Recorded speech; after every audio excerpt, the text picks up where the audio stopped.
Bueno, primero me presento. Mi nombre es Paulina Castro, soy médico veterinario y representante técnico comercial del laboratorio Drac Pharma.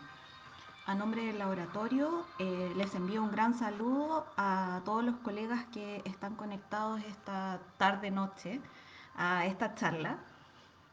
Quizás más de alguno de ustedes conoce a algún integrante de nuestro equipo de promoción, el cual constantemente está en terreno,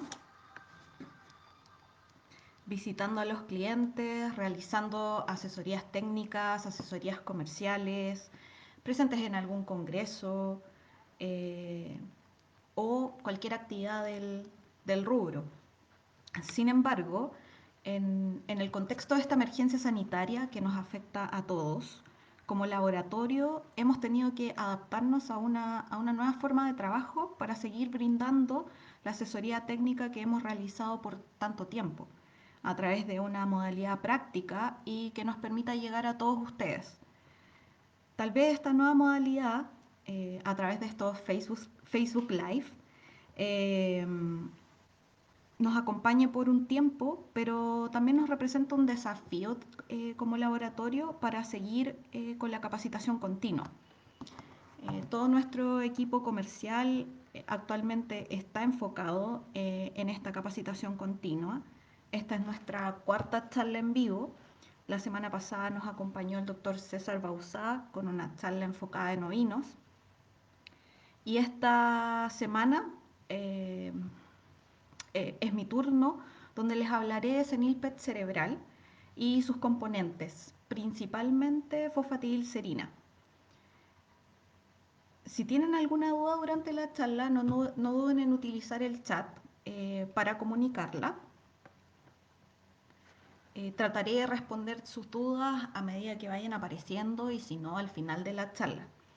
Yo quise titular esta charla Descubriendo el uso de la fosfatidilcerina, principalmente porque todos los componentes de senilpet es la que es más desconocida para todos y el conocer sus propiedades nos hará sentido del enfoque terapéutico de senilpet y van a recordar el momento que estén frente a un paciente que necesite su uso, eh, van a poder recordar todas las propiedades y por supuesto tener la confianza de poder recomendar senilpet cerebral. Bueno, voy a comenzar. La esperanza de vida es un indicador que nos permite saber cuántos años viviría una persona al nacer. Según datos del INE, para el año 2019 la esperanza de vida en nuestro país se había triplicado. Si hacia inicios del siglo pasado se estimaban un promedio de 23 años, para el periodo 2015-2020 es de 80 años en promedio, siendo el país de la América Latina con mayor esperanza de vida media. Bueno, este dato de esperanza de vida tan positivo para nuestra población es producto de la implementación de políticas de salud pública, disminución y posterior erradicación de la desnutrición infantil, aumento del nivel de escolaridad, incremento en la calidad de vida de la población, entre otros factores. Pero la pregunta es si los chilenos viven más. ¿Qué ocurre con nuestras mascotas? Gracias a los avances, tanto en medicina veterinaria, la calidad de la nutrición, el enriquecimiento del entorno doméstico y una mayor atención por parte de los propietarios, la esperanza de vida de los animales de compañía se ha visto incrementada considerablemente. Según este gráfico que estoy mostrando acá, obtenido de un estudio del año 2013 en Inglaterra, donde se evaluaron todos los perros, tanto de raza como perros mestizos. La gran mayoría de los perros viven en un promedio entre 10 a 15 años, un número de años que igual no es menor. La esperanza de vida máxima para un perro es aproximadamente 29 años, pero la gran mayoría vive entre 10 y 15 años. Sin embargo, se debe tener en cuenta que una mayor longevidad ha permitido evidenciar condiciones propias del envejecimiento como enfermedades crónicas, cambios conductuales, que hace décadas no era posible pesquisar porque la esperanza de vida básicamente era mucho menor. Estos cambios tienen repercusiones importantes para la familia de la mascota que incluso pueden desencadenar el abandono o quizás en casos más severos la eutanasia de un paciente senil, lo que pudiera ser evitado al consultar a tiempo con un médico veterinario. Entre los médicos veterinarios es común utilizar, o sea, comúnmente clasifican a los caninos según su tamaño corporal para determinar desde cuándo son considerados pacientes geriátricos, siendo comúnmente los perros de raza grande o mayores a 40 kilos considerados pacientes geriátricos desde los 5 años, ellos envejecen antes, y los de razas más pequeñas, hasta 10 kilos aproximadamente, los cuales son mucho más longevos, eh, comienzan a ser considerados geriátricos desde los 7 u 8 años. Cuando un paciente es considerado geriátrico, debe comenzar a recibir manejos especiales, principalmente dieta, quizás con una mayor digestibilidad, exámenes de rutina cada 6 meses idealmente, etc. El envejecimiento no es igual para todos los perros, pero así como tampoco para todas las razas, ni tampoco para todos los tamaños. El paso del tiempo afecta a todo organismo de una manera progresiva e irreversible. Como consecuencia de la edad, se produce una pérdida de las reservas, de la capacidad regeneradora y compensatoria de las funciones orgánicas. Es decir, hay una modificación progresiva de los tejidos y las células con una pérdida gradual de la capacidad de adaptación de todo organismo. En ocasiones es difícil identificar los primeros signos del paso del tiempo en un perro, pero el propietario puede detectar una serie de cambios en ciertos aspectos como son, por ejemplo, la actividad. Eh, un perro maduro muestra menor vitalidad y entusiasmo, por ejemplo, cuando se le saca de paseo o se le invita a cualquier actividad. Hay menor agilidad en sus movimientos, un mayor esfuerzo para realizar actividades que anteriormente no tenían ninguna dificultad, incluso pudiera dormir un mayor número de horas. También hay un tema con el peso corporal. se ve afectado el metabolismo, observándose una pérdida de masa muscular, hay mayor acumulación de tejido graso. Esto favorece la obesidad y aumenta los riesgos de enfermedades asociadas al sobrepeso.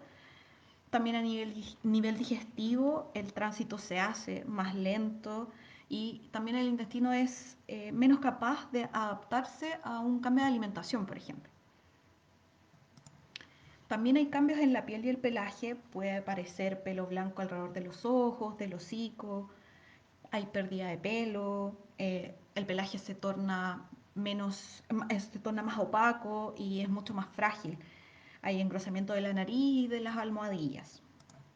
En los dientes también es común observar pérdida de piezas dentales, desgaste, presencia de sarro, enfermedad periodontal, etcétera. Que finalmente todo esto puede llevar a provocar grandes dificultades a la hora de comer. Y también pueden haber alteraciones del comportamiento. Al igual que las personas, el paso del tiempo también el cerebro también se ve afectado. Y si bien este es un proceso natural, puede provocar alteraciones de comportamiento o afectar alguna de las facultades eh, mentales del perro. Algunos de estos cambios son una consecuencia directa de la pérdida de memoria, del aprendizaje y es muy común observar desorientación, tanto dentro como fuera del hogar, cambios en la relación entre el perro y su dueño y alteraciones del ciclo sueño-vigilia. En resumen, podemos decir que el envejecimiento conlleva a cambios físicos y cognitivos que producen una alteración en el comportamiento de todos los individuos. Se reduce el aprendizaje, hay menor rendimiento de la memoria y finalmente esto cambia la interacción del animal con su entorno. Sin embargo, hay que tener en cuenta que el envejecimiento no es una enfermedad, es un proceso fisiológico que más bien predispone a enfermedades y donde la manifestación clínica del envejecimiento varía entre los individuos. Ya mencioné que cuando un perro envejece tiende a cambiar mucho de sus hábitos. No obstante, pueden darse casos de cambios de comportamiento que estén relacionados con otros trastornos orgánicos y funcionales. Es decir, por ejemplo, alteraciones médicas producidas por el envejecimiento, como por ejemplo la artritis, el hipotiroidismo canino, que podrían afectar la movilidad o el estado de ánimo de un paciente. Aunque el cambio de comportamiento que se vea en un paciente geriátrico pudiera tener una causa completamente médica, en realidad debemos tener en cuenta que son efectos combinados tanto de la enfermedad como el envejecimiento, tanto de la salud mental y física de la mascota, los que van a causar trastornos del comportamiento en el perro geriátrico. Es muy importante diferenciar estas causas de los problemas de comportamiento primarios a través de una anamnesis exhaustiva, un completo examen físico, la utilización de exámenes complementarios, etc. La clave para un envejecimiento exitoso es la prevención o detección temprana de una condición patológica. En su etapa de vida geriátrica, los perros son mucho más vulnerables a padecer síndromes demenciales neurodegenerativos de carácter progresivos. Una de las enfermedades neurodegenerativas que actualmente está siendo objeto de estudio por su elevada prevalencia es el síndrome de disfunción cognitiva. Es súper importante tener claro qué entendemos por cognición y son aquellos procesos mentales que permiten a un animal tomar información acerca del medio ambiente, procesarla, retenerla y finalmente decidir cómo actuar frente a este entorno. Cuando ocurre una disfunción de las capacidades cognitivas en un paciente geriátrico que no es causada por una alteración médica subyacente, se está frente a un cuadro de demencia senil. Afecta tanto a pacientes geriátricos, humanos como animales, alterando en gran medida su calidad de vida y la relación con las personas que los rodean. En caninos se entiende por demencia a la manifestación clínica de los cambios de comportamiento. Hay pérdida de atención, del entrenamiento hogareño, hay un declive de todas las funciones cerebrales. Esta declinación en la memoria y el aprendizaje generalmente se observa desde la etapa en la que el paciente es considerado geriátrico, donde les mencioné en un inicio, la edad varía según el tamaño del paciente, desde cuándo es considerado geriátrico. El síndrome de disfunción cognitiva es el símil canino de la demencia tipo Alzheimer en los humanos, tanto en alguna signología, por supuesto no son todas iguales, pero mucho en su fisiopatología. La demencia en humanos se clasifica según diversas etiologías, dentro de las cuales, por ejemplo, tenemos demencia vascular por aterosclerosis o la demencia tipo Alzheimer, que es causada por un acúmulo de proteínas a nivel del parénquima encefálico. En perros, casi todos los tipos de demencia senil se deben al equivalente canino del mal de Alzheimer, que corresponde al síndrome de disfunción cognitiva. Tenemos que tener en claro que este es un trastorno neurodegenerativo progresivo. Hay una disminución de las funciones cerebrales superiores. Se define como una entidad neurocomportamental, ¿ya? O sea, está involucrado el sistema nervioso, afectando el comportamiento y se caracteriza por un déficit del aprendizaje en la memoria y en la conciencia espacial de los perros en promedio desde los 7 años. Ya, como les mencioné, varía desde cuándo son considerados pacientes geriátricos, pero en promedio pensemos desde los 6-7 años. Esta patología es el resultado de una disminución gradual de la función cognitiva. Este trastorno clínico tiene un impacto significativo en la vida de los perros de edad avanzada y también de sus propietarios, ya que se ve definitivamente alterada la interacción con la familia y con su entorno. Muchas veces el síndrome de disfunción cognitiva está subdiagnosticado debido a que primero es una patología progresiva y la aparición inicial, el inicio de los signos clínicos muchas veces no está muy claro.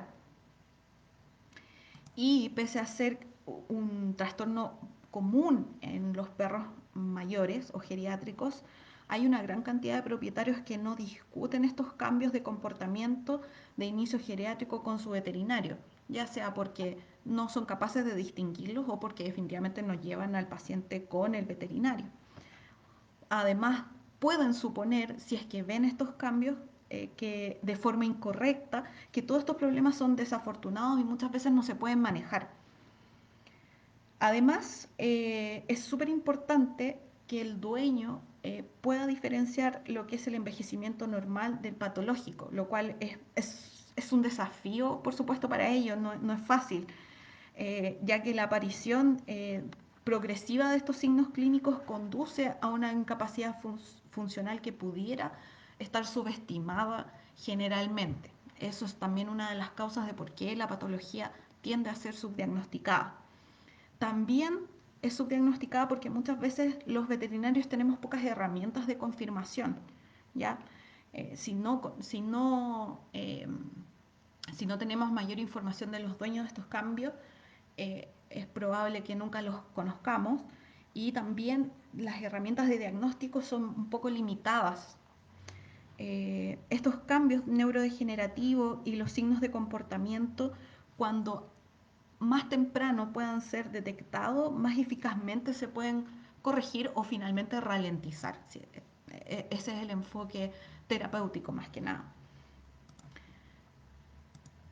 Este gráfico lo obtuve de un estudio de la Asociación Española de Veterinarios Especialistas en Pequeños Animales. Es un estudio del año 2012 que nos muestra que entre un 14 a un 35% de los perros geriátricos tienen síndrome de disfunción cognitiva pero estos son pacientes que fueron llevados a la consulta veterinaria por otras causas, o sea, por otros motivos, y el estudio indagó si estos pacientes que iban a la consulta veterinaria tenían signología de síndrome de disfunción cognitiva, y un 14 o un 35% de estos perros lo tienen a desconocimiento absoluto de sus dueños. De estos pacientes, aquellos que están entre 9 y 11 años, un 14% presenta un síndrome de disfunción cognitiva severo. Y si nos saltamos al segundo rango etario, 12 años, o sea, un 29%, el doble, tiene un cuadro de disfunción cognitiva severo. Ya más de 15 años, casi la mitad de los perros que asistieron a consulta por otros motivos tienen un síndrome de disfunción cognitiva severo. Bueno, ¿cuál es la situación en nuestro país o en Santiago principalmente?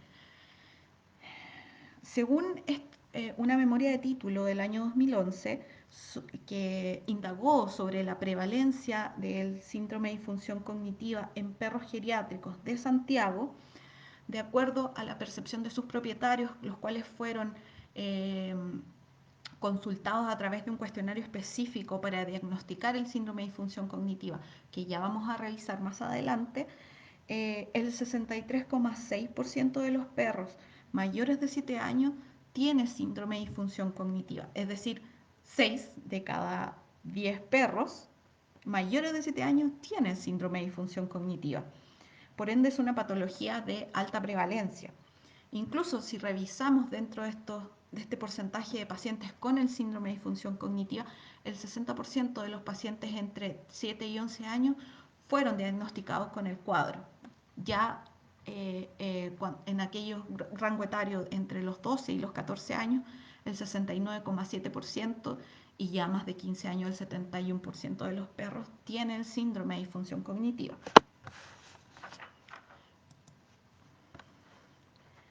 Revisemos un poco de la fisiopatología del síndrome de disfunción cognitiva. La corteza cerebral es el tejido nervioso que cubre la superficie de ambos hemisferios cerebrales. Es una delgada capa de materia gris por encima de una amplia colección de vías de conexiones nerviosas de materia blanca. Es una capa delgada, circunvolucionada, incluye unos 10.000 millones de neuronas con cerca de 50 trillones de sinapsis. En la corteza frontal es donde ocurren la percepción, la imaginación, el pensamiento y también el juicio y la decisión. Y es en el hipocampo donde se establece la función de la memoria. En los perros con síndrome de disfunción cognitiva, el cerebro sufre una serie de cambios que finalmente se traducen en una disminución de las facultades mentales asociadas al pensamiento, reconocimiento, la memoria y la conducta aprendida. El 50% de los perros de más de 10 años de edad va a exhibir una o más síntomas del síndrome de disfunción cognitiva. Estos cambios que se producen a nivel cerebral son de tipo morfológico, pero también son de tipo funcional. Dentro de los cambios morfológicos se puede encontrar atrofia cortical o dilatación de los ventrículos cerebrales, entre otros. A nivel histológico es posible observar alteraciones estructurales de las neuronas, principalmente vacuolización del cuerpo neuronal, acúmulos de productos derivados del metabolismo celular, que todos estos cambios llevan a una degeneración neuronal con una consecuente pérdida de la sinapsis. También hay cambios vasculares y generalmente ocurre una fibrosis de la pared vascular, hay fibrosis de todas las arterias que alimentan el tejido cerebral. También hay una pérdida en la fluidez de las membranas citoplasmáticas, esto principalmente porque hay un aumento de la proporción de lípidos que tienen una acción rigidificante en la membrana. Por ejemplo, básicamente estos lípidos son de origen del colesterol, lo que afectaría el movimiento de partículas a través de la membrana citoplasmática. Esto explicaría que un animal senil se muestre menos apto a la regulación de su sensibilidad en un contexto, por ejemplo, de una fuerte perturbación del medio ambiente. Dentro de los cambios funcionales podemos ver que hay una declinación en las neuronas colinérgicas que puede deberse a un incremento en la enzima de la acetilcolinesterasa con una consecuente degeneración de la sinapsis. Recordemos un poquito que el sistema colinérgico junto al GABAérgico es el que tiene mayor presencia en el sistema nervioso central, es encargado de la síntesis del neurotransmisor acetilcolina y además de mediar la actividad sináptica en el cerebro, regula aspectos tan básicos e importantes como por ejemplo la plasticidad neuronal, que juega un papel fundamental en funciones del sistema nervioso autónomo, como por ejemplo la contracción del músculo liso. Y los dos principales receptores del acetilcolina son los muscarínicos y los nicotínicos. También hay detrimento de neurotransmisores de catecolamina, norepinefrina, serotonina, dopamina, lo que se debe a por supuesto, a la misma rigidificación de la membrana celular. Consecuencia de esto, hay aumento de los radicales libres y por lo tanto el daño secundario al estrés oxidativo es mucho mayor.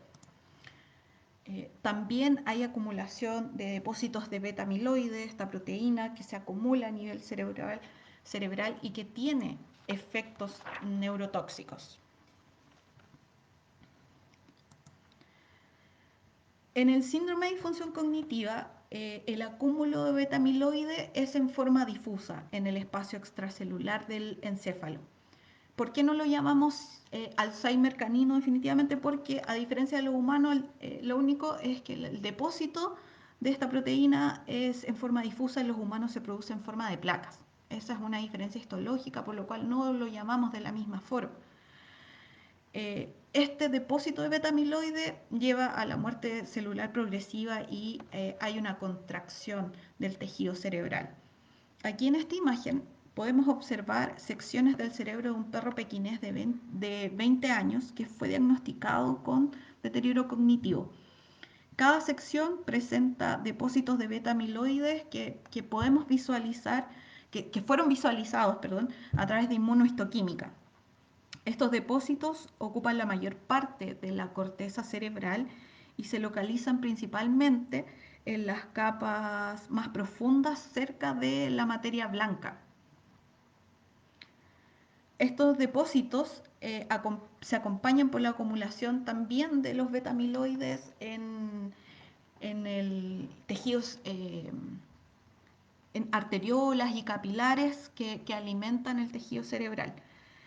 Diversos estudios sugieren que tanto el daño oxidativo como el aumento de la presencia de beta-amiloide en el cerebro de los perros son factores potenciales y que conducen finalmente a la disfunción cognitiva. Pero entonces, tenemos el síndrome de disfunción cognitiva. ¿Cómo lo podemos reconocer? La signología del síndrome de disfunción cognitiva muchas veces es compleja y difícil de diagnosticar debido a que sus signos varían definitivamente de un paciente a otro, pero existen rasgos comunes con los cuales nos pudiéramos orientar para su diagnóstico. Principalmente hay cambios de comportamiento que incluyen desorientación en la interacción social, alteraciones de los patrones de sueño y pérdida de comportamiento previamente aprendido, como por ejemplo la eliminación, el entrenamiento que le damos a cada uno de nuestros perros para la eliminación de sus desechos. Estos cambios afectan el bienestar del perro, pero también tienen un impacto, como les mencioné, en su relación con el dueño, la relación del dueño-mascota. El diagnóstico principalmente se basa en la identificación de estos signos de alteración cognitiva, pero algunos de estos signos es súper importante que sean identificados por el síndrome de disfunción cognitiva y no a una patología relacionada o alguna condición médica que también se produzca, que pueda afectar y producir cambios en el comportamiento y no necesariamente a una disfunción cognitiva. Es muy importante no olvidar realizar un diagnóstico diferencial de cualquier patología que pudiera generar una signología similar a un síndrome de disfunción cognitiva.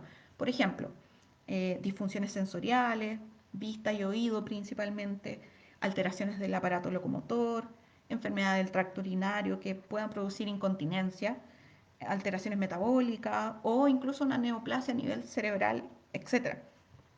En la práctica, los médicos veterinarios debemos descartar cualquier patología primaria a través de una completa anamnesis, un examen físico, examen neurológico y también exámenes complementarios antes de poder confirmar que estos signos se atribuyen definitivamente a un síndrome de disfunción cognitiva. Aunque los signos en un inicio pudieran ser bastante poco percibidos o inocuos, estos signos definitivamente van a ir progresando y van a afectar definitivamente la calidad del paciente. Y la habilidad, por supuesto, también del propietario de poder continuar cuidando a su mascota. Todo esto hace vital la creación y aplicación de métodos que ayuden a un diagnóstico temprano, certero, eh, y esto básicamente se logra con la aplicación de un cuestionario específico en la consulta veterinaria de todo paciente geriátrico. Este cuestionario está dirigido a los propietarios de los perros geriátricos en busca de alteraciones cognitivas, básicamente con el objetivo de establecer, por supuesto, el diagnóstico, pero también un pronóstico y el tratamiento más certero que mejore la calidad de vida de los pacientes que están siendo afectados. Este formulario está especialmente diseñado para diagnosticar el síndrome de disfunción cognitiva a través de preguntas que se realizan con el objetivo de detectar un comportamiento anormal que se esté produciendo en el último tiempo en los pacientes. Este cuestionario se basa en las siglas del acrónimo inglés DISHA, que corresponden a las palabras Desorientation, Interaction, Sleep, House Training and Activity. Bueno, revisemos cada una de estas categorías. Respecto a la desorientación, está relacionado con la presencia de confusión. Es una alteración básicamente de la orientación espacial del perro. Hay fracaso en el reconocimiento de personas, su entorno y también las rutinas familiares. Es uno de los principales signos del síndrome de disfunción cognitiva. El perro básicamente parece perdido en la casa o en el patio, se pierde en un lugar conocido, se queda atascado en las esquinas o debajo, detrás de los muebles, no encuentra la puerta. Se reduce también el reconocimiento de las personas de su entorno familiar. Lo podemos ver más inquieto, más agitado, vagando por la casa, etc. Respecto a la interacción, es una interacción socioambiental, ¿ya? Es decir, tanto de las personas, otros perros y también la interacción con su entorno. Eh, Hay menor interacción con sus propietarios, ya no le gustan las caricias ni los juegos, disminución de la interacción con sus juguetes que antes eh, amaba jugar, disminución de la interacción con otros perros, hay, hay una disminución de la capacidad de poder responder a comandos o tareas que habitualmente había una respuesta. Incluso puede haber contacto constante, la situación totalmente contraria, un hiperapego, por ejemplo. Parecen más irritados, incluso pudieran tener conflictos sociales como agresividad hacia la familia u otros perros. Con respecto al sueño, hay alteración del ciclo sueño-vigilia, de forma que pueden dormir más de día y no descansan por la noche. Con respecto al entrenamiento en el hogar, es básicamente relacionado con la educación sanitaria. El perro puede orinar o defecar al interior o en un lugar que no está permitido, incluso a veces en la presencia de sus dueños. Pierde el aprendizaje de la conducta de eliminación en ausencia de cambios ambientales, de una patología médica que provoque una eliminación inesperada, eliminación en el área de dormir, etcétera. Y respecto a la actividad, puede observarse tanto una disminución de la actividad como un aumento de esta, con comportamientos compulsivos, pueden incluir temblores, rigidez, debilidad, deambulación, etcétera. Puede haber vocalización sin fin, aumento del apetito, disminución de la limpieza personal. Para cada una de estas categorías se genera una serie de preguntas y una vez aplicado el formulario es súper importante que podamos reconocer cuál es el grado del síndrome de disfunción cognitiva que puede presentar el paciente. Se considera un cuadro leve cuando se ve afectada una de las categorías, un cuadro moderado cuando se ven afectadas dos categorías y así sucesivamente.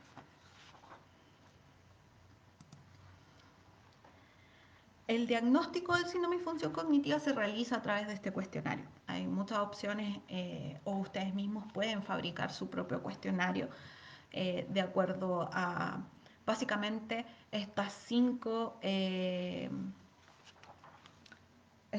categorías. Las preguntas entre cada categoría va a ir variando el número de preguntas, pero siempre son en base a cada una de estas categorías. También es posible realizar un diagnóstico por resonancia magnética. Quizás se pudiera observar cierto grado de contracción del tejido cerebral, pero este tipo de exámenes son poco frecuentes. Más que nada se realizan frente a otro tipo de patologías por diversos motivos. Y el diagnóstico definitivo se realiza a través de un examen histopatológico post-mortem para observar los depósitos de beta-amiloide. En resumen, tenemos un trastorno neurodegenerativo progresivo que afecta a perros desde los 7 años en adelante o básicamente cuando son considerados de acuerdo a su tamaño como pacientes geriátricos. En la fisiopatología hay una disminución de las neuronas colinérgicas en la corteza cerebral y el hipocampo. Hay acumulación de beta-amiloides que tienen un efecto neurotóxico. Esto va a afectar el comportamiento de los pacientes y lo podemos diagnosticar a través de este cuestionario DISH. ¿Cuál es el enfoque terapéutico? Farmacológico. Podemos usar fármacos como inhibidores de la MAO, por ejemplo, pero también hay una opción relacionada con los suplementos nutricionales y pero el enfoque terapéutico tiene que estar dirigido a frenar la progresión de la pérdida, de la pérdida cognitiva. La clave está que un tratamiento temprano retarda el deterioro cognitivo, por lo menos lo detiene, y la idea es promover un envejecimiento exitoso y cuanto antes se corrijan las alteraciones cognitivas, más efectivo puede ser el tratamiento. Dentro de los suplementos nutricionales, básicamente el enfoque terapéutico está en el uso de neuroprotectores. Proteger a las neuronas contra procesos degenerativos es un enfoque súper prometedor y que puede llevarnos o motivarnos a un envejecimiento cerebral exitoso en los perros geriátricos y mejorar básicamente su calidad de vida. Todas aquellas sustancias que actúen sobre uno o más de los cambios neurodegenerativos están destinados a ser neuroprotectores. ¿Qué ofrecemos como laboratorio Drug Pharma para el tratamiento del síndrome de disfunción cognitiva? Básicamente nuestro producto Senil PET cerebral, con su eslogan "Madurar es inevitable, hacerse viejo es opcional", Senilpet cerebral es un suplemento nutricional para perros de edad avanzada, especialmente formulado para apoyar la función cerebral y la salud cognitiva. Ayuda a retrasar todos estos signos del envejecimiento, mejorando la actividad y la vitalidad de los perros. ¿Qué tiene Senilpet cerebral? ¿Por qué está compuesto? Fosfatilcerina, ginkgo biloba, vitamina B6 y vitamina E. Cuando el laboratorio Drug Pharma lanzó Senilpet, teníamos solo una presentación para 5 kilos. Y hoy día hemos podido complementar la línea Senilpet cerebral con una presentación para pacientes de 20 kilos. ¿Ya? Para poder llegar a aquellos pacientes de mayor tamaño que sufren incluso el síndrome de disfunción cognitiva a una edad mucho más temprana que los pacientes de menor peso. Revisemos cada uno de sus componentes. Principalmente me quiero enfocar hoy día a lo que es la fosfatidilcerina. Químicamente, la fosfatidilcerina está formada por dos cadenas de ácidos grasos, tanto saturados como insaturados. Estos ácidos grasos se unen a un glicerol y este a su vez a una serina, que es un aminoácido neutral. ¿Cuál es la maravilla de que sea un aminoácido neutral? Que dota a la fosfatidilcerina de un potencial electrostático que le permite el anclaje a proteínas, enzimas, canales, transportadores, etc. Esta es una de las bases del papel biológico que cumple la fosfatidilcerina. Es un fosfolípido que se encuentra en las membranas biológicas de todas las células de un organismo, pero está particularmente presente a nivel cerebral, donde comprende hasta el 50% del total de los fosfolípidos cerebrales. Su presencia facilita la transmisión de señales eléctricas a lo largo de las células nerviosas y se ha demostrado que mejora significativamente la recuperación de la memoria y el comportamiento exploratorio. Recordemos que las membranas celulares son las superficies de trabajo de cada célula y llevan a cabo funciones esenciales como la comunicación celular y la transducción de señales. Las células nerviosas, en particular, dependen mucho de la función saludable de la membrana para el metabolismo normal del neurotransmisor y la transmisión de la señal nerviosa. En condiciones fisiológicas, la fosfatidilcerina se encuentra en las membranas enfocadas hacia el citoplasma, gracias a unas enzimas que se llaman flipasas que transportan de forma activa la fosfatidilcerina hacia el lado del citosol, activando múltiples sistemas bioquímicos.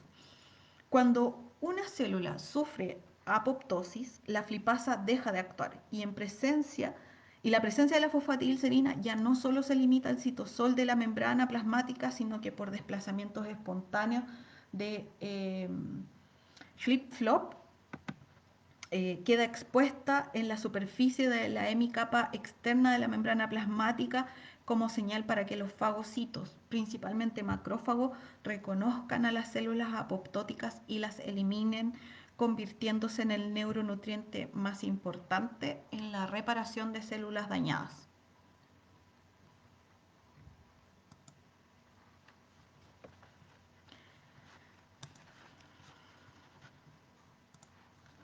Bueno, en el envejecimiento hay un aumento, como mencioné anteriormente, un aumento de la rigidez de la membrana celular.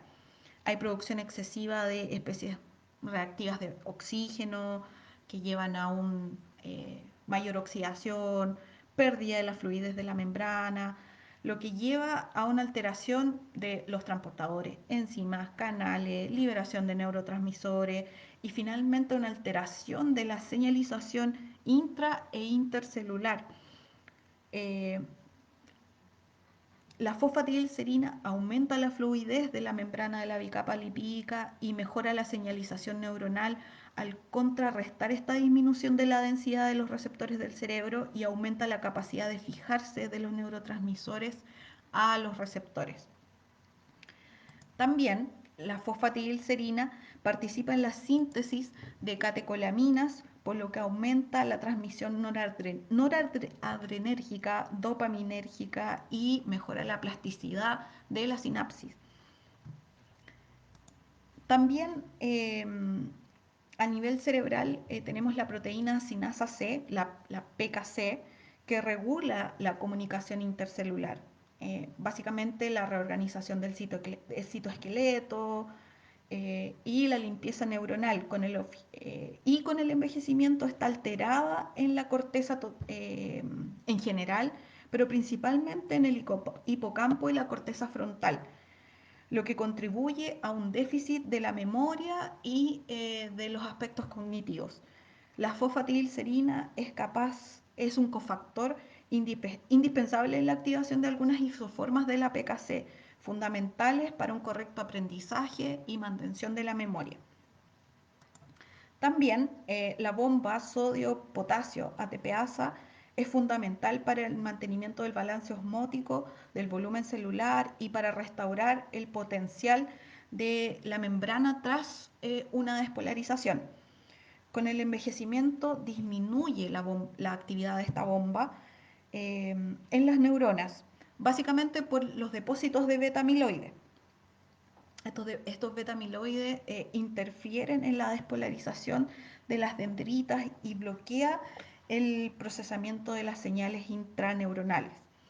¿Qué hace la fosfatidilcerina? Se incorpora a las membranas y es capaz de estimular a la bomba sodio-potasio ATPasa. También con el envejecimiento existen alteraciones específicas de neurotransmisores, como mencionamos en una de las causas del síndrome de disfunción cognitiva. Hay disminución de catecolamina, especialmente dopamina, de los niveles de acetilcolina, junto con la pérdida de receptores muscarínicos. La fosfatidilcerina es capaz de estimular la acción de la tirosina hidroxilasa, que es un paso importantísimo en la síntesis de catecolaminas, por lo que puede aumentar los niveles de noradrenalina en el hipotálamo e incrementa su síntesis y liberación. Además, la fosfatidilcerina restaura la disminución de receptores muscarínicos a nivel cerebral. También en el proceso del envejecimiento hay un déficit de los receptores NMDA que se relacionan específicamente con el deterioro cognitivo. La fosfatidilcerina aumenta la densidad de estos receptores aproximadamente en un 25%, lo que conlleva una mejora cognitiva. Por otra parte, el envejecimiento disminuye la densidad de los receptores NGF del hipocampo, lo que se correlaciona básicamente con un peor rendimiento en la memoria. ¿Qué hace la fosfatidilcerina? Aumenta la síntesis y liberación de estos receptores, conservando la densidad de estos mismos. Finalmente, la fosfatidilcerina ayuda a mantener la utilización adecuada de la glucosa a nivel cerebral. La glucosa es el sustrato energético preferido para las células nerviosas, que a diferencia de otras células no puede utilizar ácidos grasos o proteínas para la obtención de energía. Bueno, siempre es súper importante que todos los datos que uno entrega cuando expone o presenta algún principio activo o alguna patología sean medicina basada en la evidencia. Este es un estudio del año 2013 donde se evaluó el aprendizaje y la memoria en ratas jóvenes posterior a la administración de krill o fosfatidilcerina de krill, ¿ya? De krill de camarón.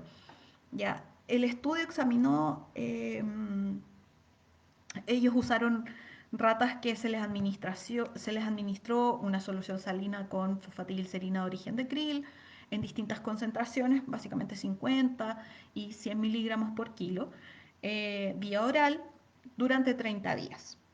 En los resultados es que ellos descubrieron que el efecto de la fosfatidilcerina de origen de krill es que hay una mejora cognitiva en ratas jóvenes y esto fue evaluado a través de la prueba del laberinto de agua de Morris y mediante inmunohistoquímica donde se buscaba específicamente la presencia del factor neurotrófico derivado del cerebro, el BDNF, relacionado con la plasticidad neuronal y la memoria. En esta imagen podemos ver los resultados con el tratamiento de fosfatidilcerina origen de krill, que produjo una mejora significativa en los resultados del test de Morris a los que fueron sometidos estos animales. Por tanto, concluyen que la fosfatidilcerina incrementa la presencia del factor neurotrófico derivado del cerebro en el hipocampo, donde mejora finalmente la función de la memoria.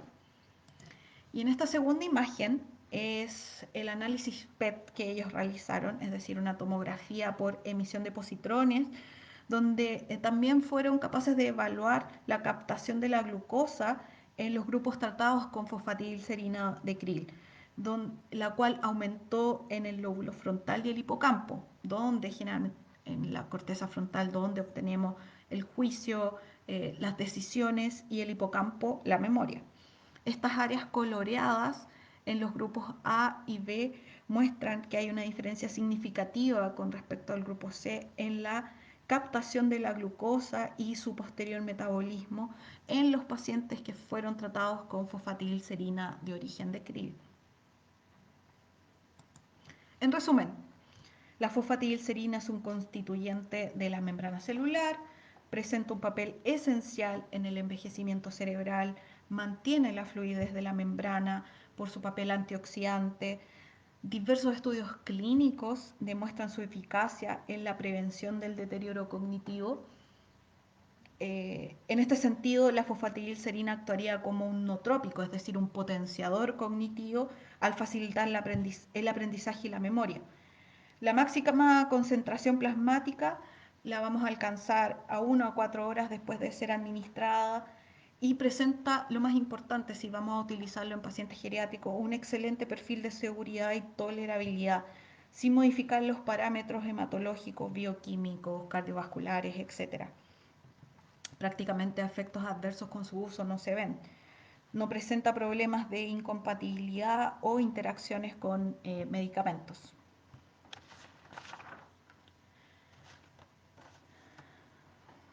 En perros con síndrome de disfunción cognitiva, diversos estudios han demostrado que la fosfatidilcerina mejora la interacción social, la conducta relacionada con la edad, como la desorientación, el ciclo sueño-vigilia, la actividad en general. Por ende, la fosfatidilcerina es considerada un neuronutriente cerebral esencial.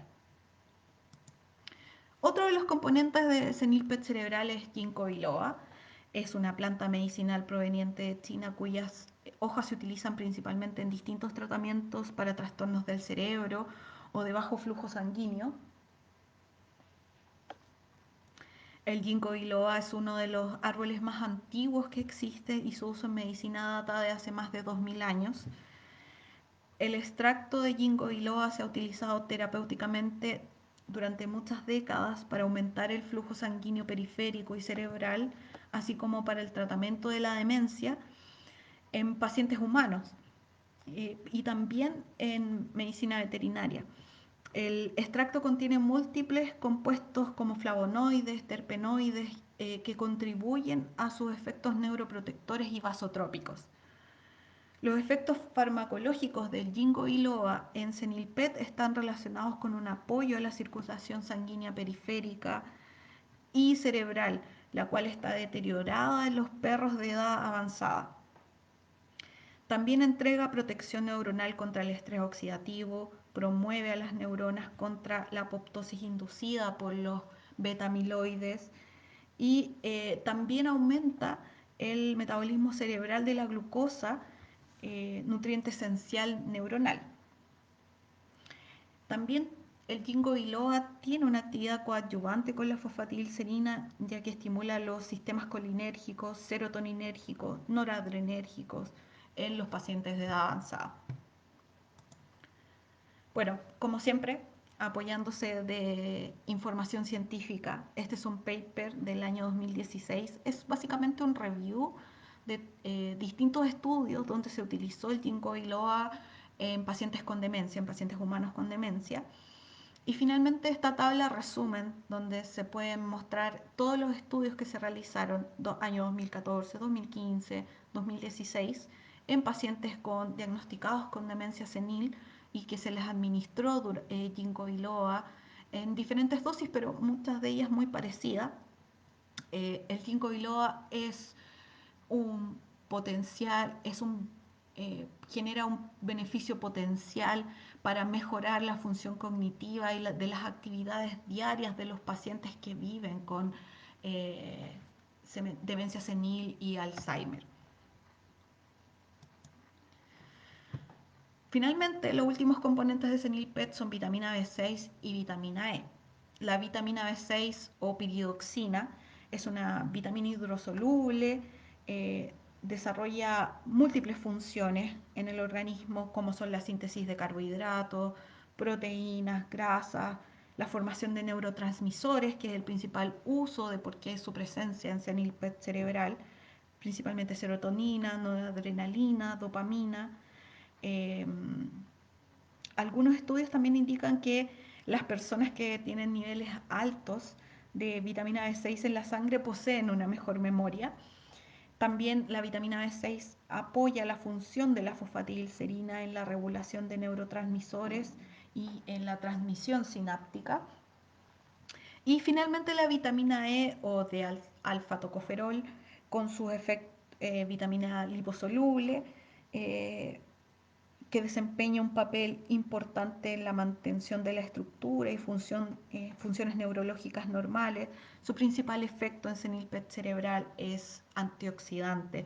Busca contrarrestar este estrés oxidativo que se produce en el síndrome de disfunción cognitiva, previniendo el proceso de envejecimiento celular. ¿Cuándo es ideal comenzar la administración de senilPET? Cuando una mascota inicia su etapa senior. Ya dijimos que varía de acuerdo al tamaño.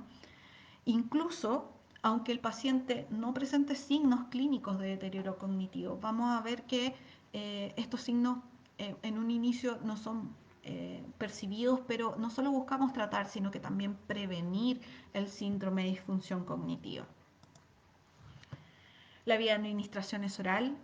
Cada comprimido de senilPET cerebral son comprimidos birranurados para ajustar la dosis fácilmente por parte del dueño. Son comprimidos altamente palatables. Están compuestos por un hidrolizado de carne que mejora su palatabilidad. La idea es que el paciente, la administración sea fácil, que no sea complicado, porque es un producto que lo vamos a dar por un tiempo o incluso a permanencia, dependiendo del cuadro. Tenemos dos presentaciones. Esto es absolutamente grato para nosotros porque cuando se lanzó senilPET teníamos solo una presentación, ahora tenemos dos. senilPET cerebral 5 para pacientes de hasta 5 kilos en frasco de 60 comprimidos y senilPET cerebral 20 para pacientes de 20 kilos, un frasco de 30 comprimidos.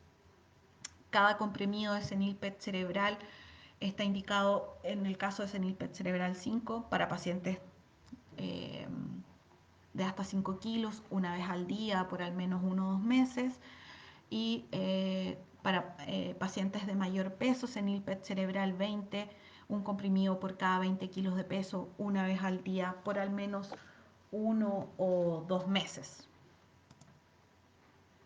Y así hemos llegado al final de esta presentación. senilPET cerebral, a mí me encanta este eslogan: madurar es inevitable, hacerse viejo es opcional. Debería ser un estilo de vida muchas veces. No sé si veo que no hay muchas preguntas en el chat. A veces es difícil también mantenerse entre la presentación e ir viendo qué está pasando en la bandeja de preguntas. Si queda alguna duda pendiente, la pueden dejar ahí, vamos a estar atentos a poder responderles. No se olviden que estábamos con esta nueva modalidad de Facebook Live. Eh, Vamos a continuar con nuestras charlas, una charla semanal. Eh, la próxima semana tienen que estar atentos a nuestras redes sociales para que vean con qué temas los vamos a sorprender la próxima semana. Más que nada quiero agradecerles a todos el hecho que se hayan conectado, que me hayan permitido llegar a ustedes con un poquito de información de qué estamos como laboratorio Drag Pharma, eh, de que podamos seguir en contacto, porque con la emergencia sanitaria que tenemos no estamos haciendo visita en terreno, pero la idea es seguir con nuestro trabajo, con nuestras visitas y nuestra asesoría comercial que llevamos realizando todo el equipo de promoción por tanto tiempo. Así que gracias a ustedes, cuídense mucho. La base de superar esta emergencia sanitaria es que nos respetemos a nosotros mismos y también respetemos nuestro entorno. Ah, aquí hay una pregunta. Dice si hay alguna restricción en paciente cardíaco o renal. La única restricción en la administración de Cenilpet es pacientes que sean tratados con anticoagulantes por el uso de ginkgo biloba. No tiene interacción medicamentosa con ningún producto que se pueda utilizar en pacientes renales o cardiópatas. La verdad es que es un suplemento nutricional bastante seguro. ¿Por qué se administra 1 o 2 meses cuando el deterioro es permanente? Bueno, va a depender un poco de la patología. El producto se puede dar a permanencia. Generalmente los suplementos nutricionales se dan por 1 o 2 meses y se deja descansar 1 mes o 2 meses y volvemos a retomar. En el caso de la fosfatilicerina, que es uno de los productos que compone Cenilpet cerebral, tiene un efecto eh,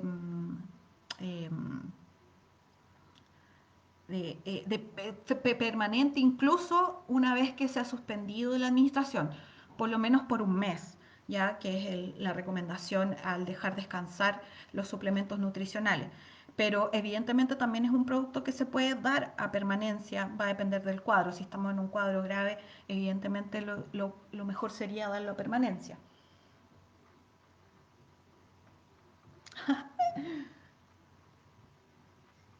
Saludos a todos aquellos que están ahí conectados. Veo que no hay más preguntas. Si, como les decía, si hay alguna duda que no haya podido responder, eh, déjenla en la bandeja de preguntas. Vamos a estar atentos ahí para seguir respondiendo. Y nada, como les mencioné hace un ratito, esta emergencia sanitaria nos obliga a cuidarnos cada uno de nosotros y por supuesto el cuidarnos también eh,